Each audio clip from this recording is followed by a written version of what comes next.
Hey everyone, if AnyDesk address is not showing, missing, or you can't see your AnyDesk ID, don't worry.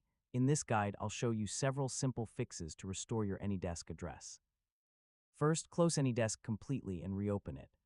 Temporary glitches can sometimes hide or delay the ID from appearing. Next, make sure your internet connection is stable.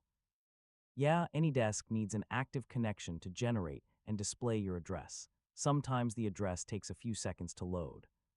I mean, just wait a moment after opening the app, especially on slow networks. Try restarting your computer or phone, so system glitches can prevent AnyDesk services from starting properly.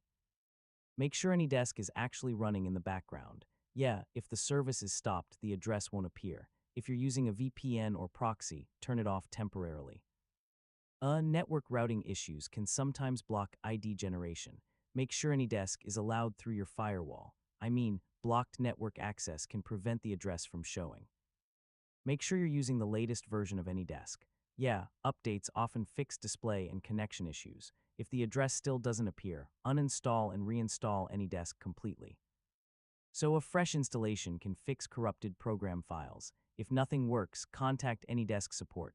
They may be able to identify deeper system or account issues, and that's it. Hopefully one of these methods helped fix the AnyDesk address not showing problem. Thanks for watching, and I'll see you in the next tutorial.